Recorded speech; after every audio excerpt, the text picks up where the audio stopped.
Merry Christmas, by the way, even though Christmas. I do sound better. I got over my cold, even though I was horrible.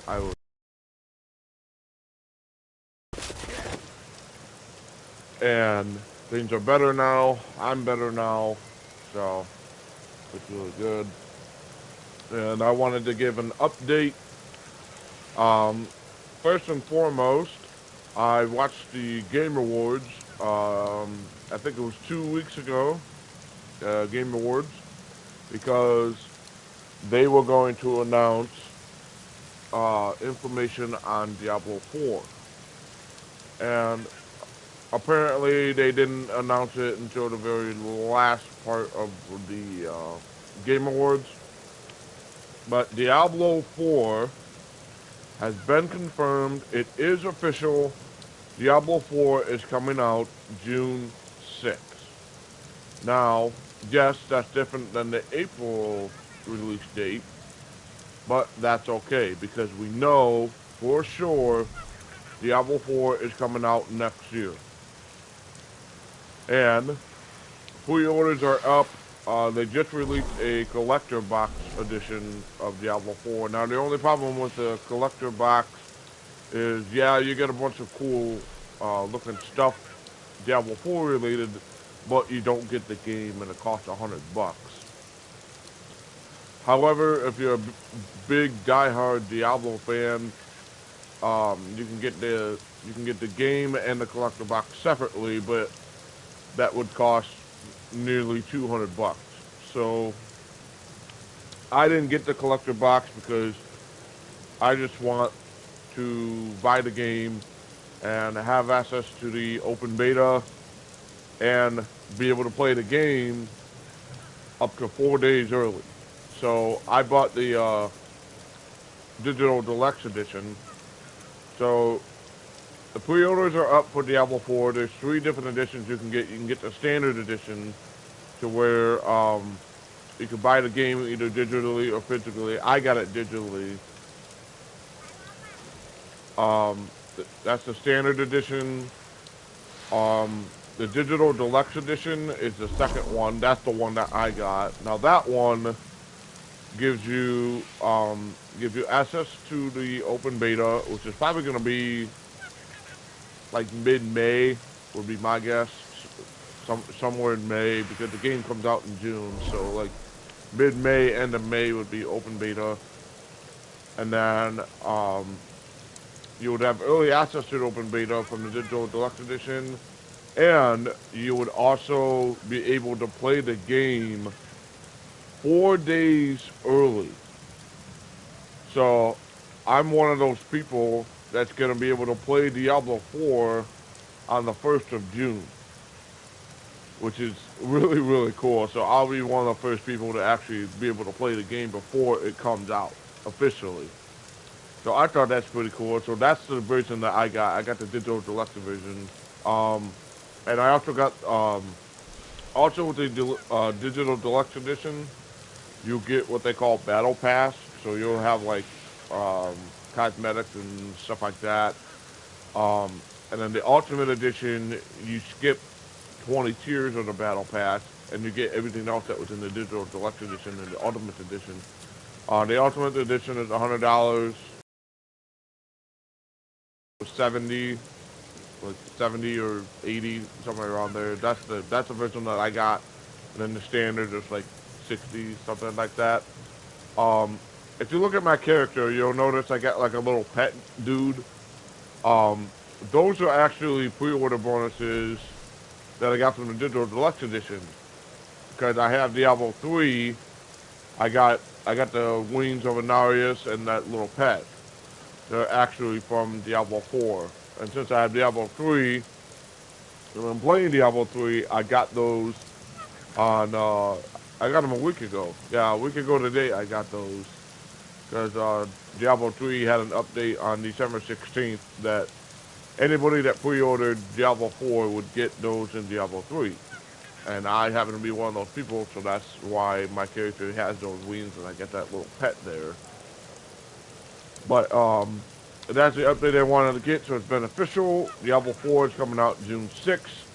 Really looking forward to that. I'm so excited. I'm really looking forward to the open beta. Giving Diablo 4 a shot. The game looks phenomenal. The graphics looks phenomenal. It looks so much fun. Yes, it is couch co-op. So you can play with your friends, and it's also open world, and it's also, I noticed, kind of an MMO, which is massively multiplayer online, something like that.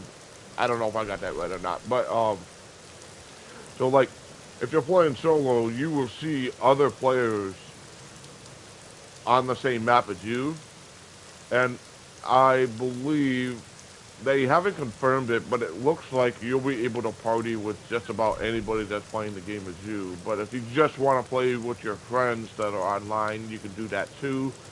Um, I believe you can play through the whole story with your friends.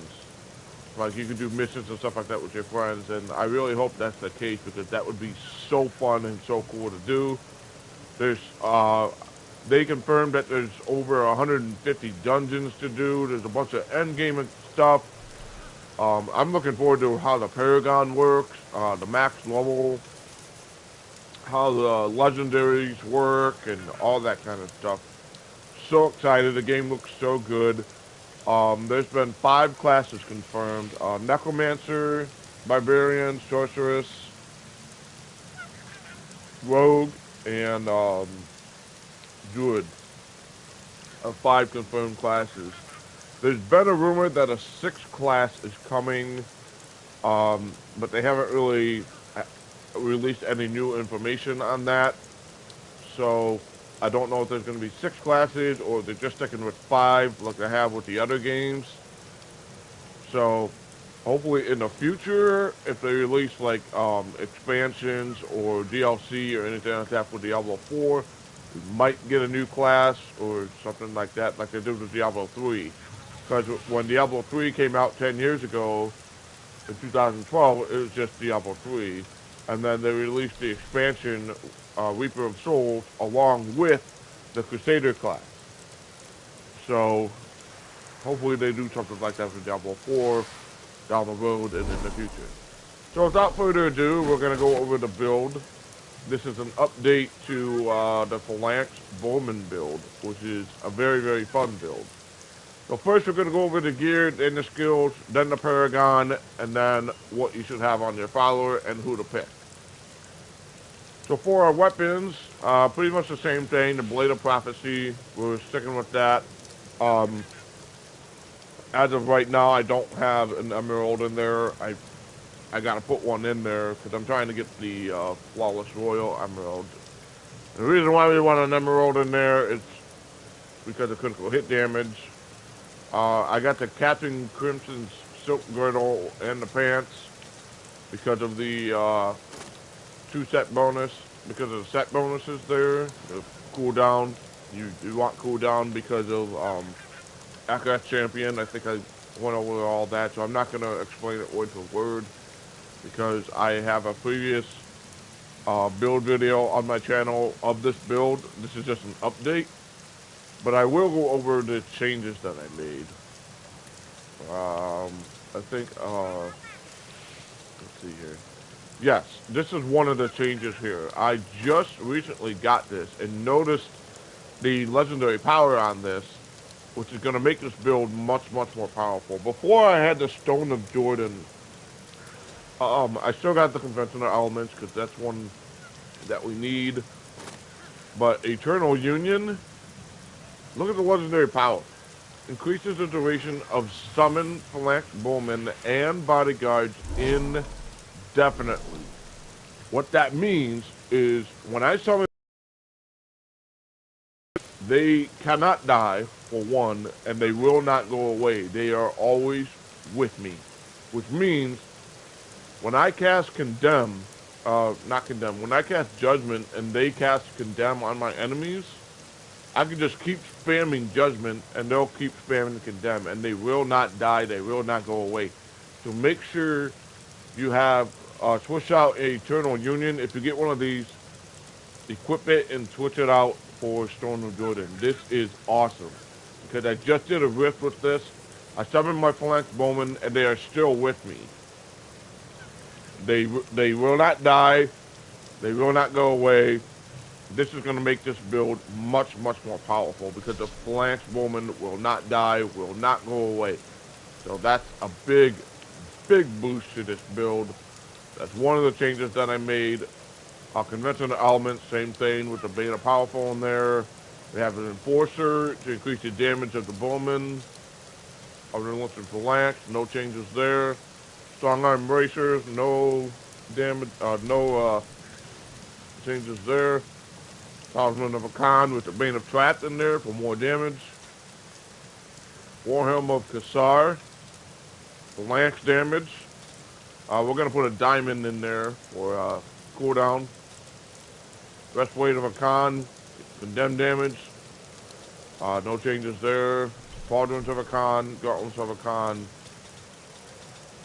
And another thing that's very fun, I don't know if anybody noticed this, but the newest update for Diablo 3. If you do greater rifts, they have a chance to, the Rift Guardians have a chance to drop what is called a holiday gift, 'cause it's Christmas time. And they'll drop a lot of the stuff you normally get from doing bounties. For example,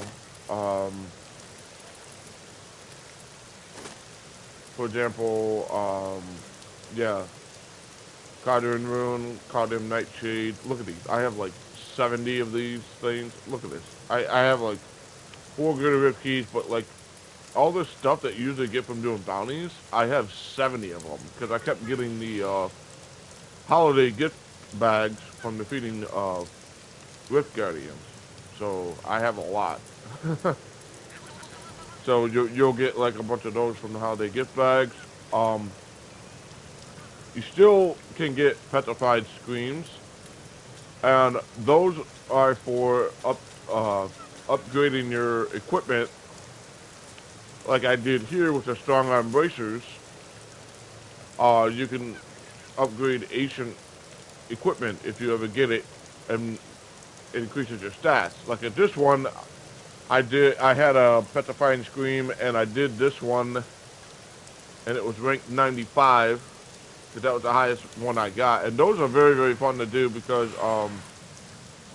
you get legendary equipment, you get good equipment, you level up really, really quick. But unfortunately, I only got to 95. I tried to get to 150, which is the highest, and I can't imagine how tough that would be. The highest I ever got in doing one of the Petrified Screams was 112.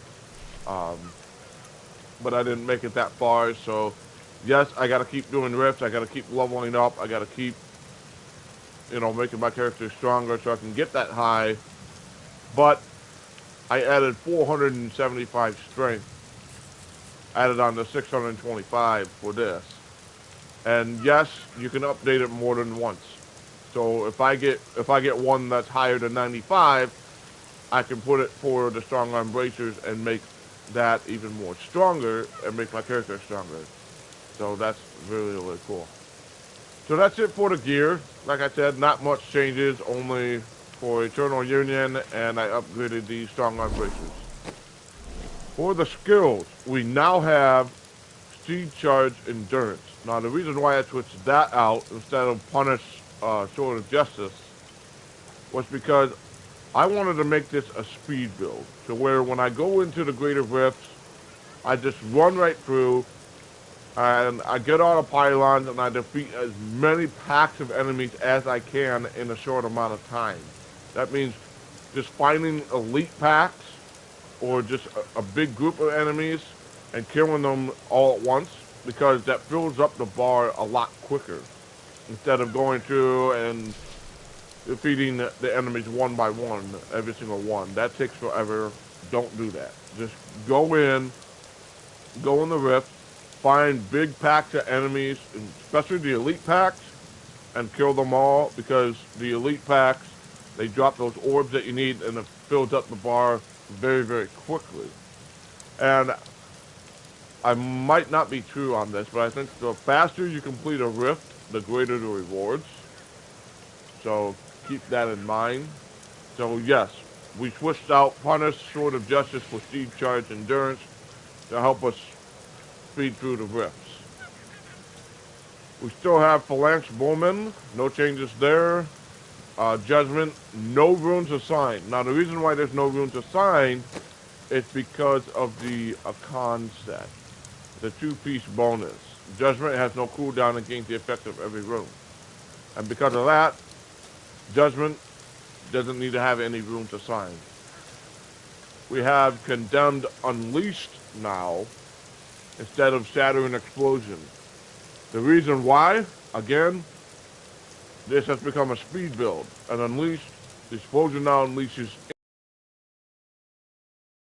that damage from Condemned is releasing instantly, taking out the enemies a lot quicker. And that's going to help us in the long run. I switched out Laws of Hope. I switched out the laws instead of Laws of Justice, Unstoppable Force. We went to Laws of Hope, Wings of Angels, because it increases our movement speed by 50%. So we're really going to be moving through these rifts, and that's helping a ton. And then Aqua Champion Prophet for that additional armor. And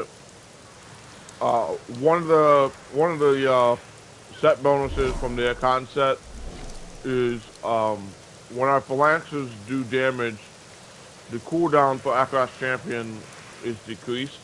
So we want to have Akros Champion active at all times to get that extra additional armor. Okay.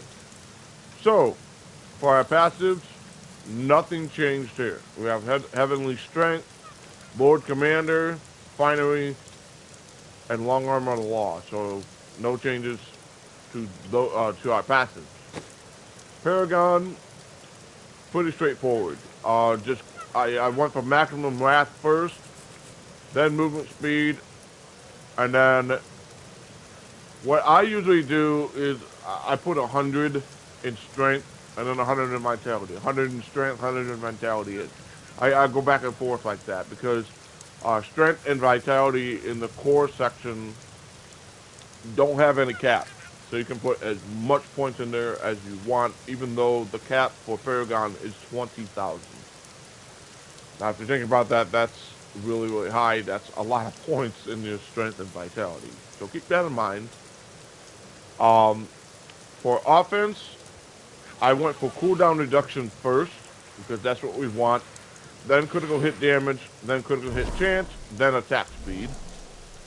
For defense, we went for resist all first, then armor, then life regeneration per second, then life. And for utility, resource cost reduction.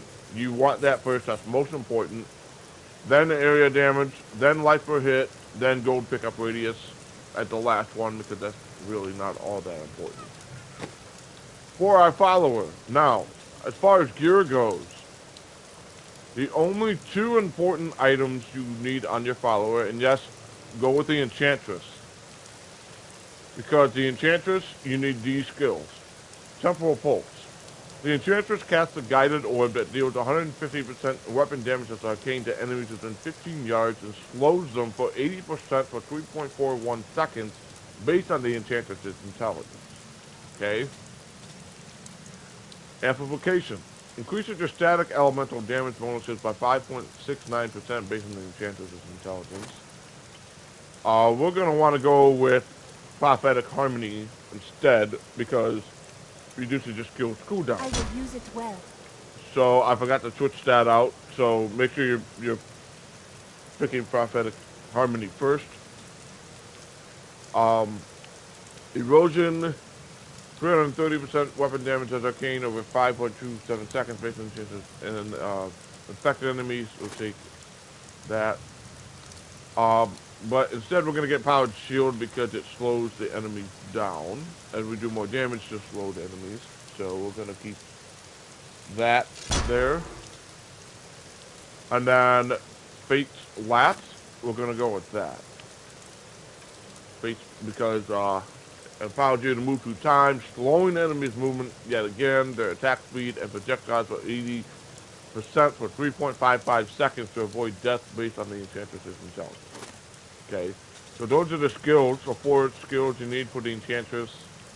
Um, the only 2 important pieces of equipment for the Enchantress is the Flavor of Time. Its pylon effect lasts twice as long. Now, whenever you see something on a piece of gear that says emanates, that means that that skill is for the follower. So you want to pay attention to that. And the Flavor of Time is very useful because when you go to a pylon, whatever effect it has, whether it's increases the damage, reduces cooldown time, lightning strikes your surroundings, stuff like that, it will last twice as long as the normal duration. So the Flavor of Time, you want that on your follower. And yes, most important, on your followers, the Nemesis Bracers. Because shrines and pylons will spawn an enemy champion. And you want that for the Greater Rifts. So every time you find a pylon, you activate it, an elite pack comes out, you kill them as fast as you can, they drop all those orbs that fill up the bar very, very quickly. So the Nemesis Bracers, the most important piece of gear that you want for your follower. As far as all the other gear, it can basically be whatever you want. I put a Spartans as a Kara on there. That way I don't have to worry about repairing my equipment all that much. But I think it goes for my follower, so her gear cannot break. And that's pretty much it. So I hope you enjoyed this update for this build. If you want to give this build a try, give it a try. It's very, very fun. You'll just speed right through the Nephilim rifts and the greater rifts. Uh, yes, you will die quite a lot, like I have. This isn't a cheater build, and what I mean by that is people that um, mod their saves. They're still out there. You know, there's so many people out there that mod their saves and their characters become gods, and honestly, doesn't make the game that fun because they're just one-shotting everything and just killing everything in one hit, which doesn't make the game all that fun, really. So, will there be modders and cheaters in Diablo 4? Absolutely. Absolutely. They're gonna find some way to mod the game, mod the saves, and make their characters completely unstoppable. Yes, that's going to happen because hackers are out there, modders are out there, so yes, it's going to happen. In my opinion, it's going to happen. You know, so yes. I hope you enjoyed the update to this build. Like I said, if you want to give it a shot, give it a shot. It's one of the best builds in the game. And yes, I'm excited about Diablo 4. Once that comes out, I will make videos for Diablo 4. I will make gameplay videos, I will make build videos, and basically give reviews of the game. But that's going to be about 6 months away. So a little under 6 months away. So it's going to be a while before we start seeing Diablo 4 videos on my channel. But I hope you enjoyed. Give this build a shot. It's very, very fun. It's one of the best builds in there. And I will see you in the next video. This is Big G. Have a Merry Christmas and a Happy New Year. And I'll see you later.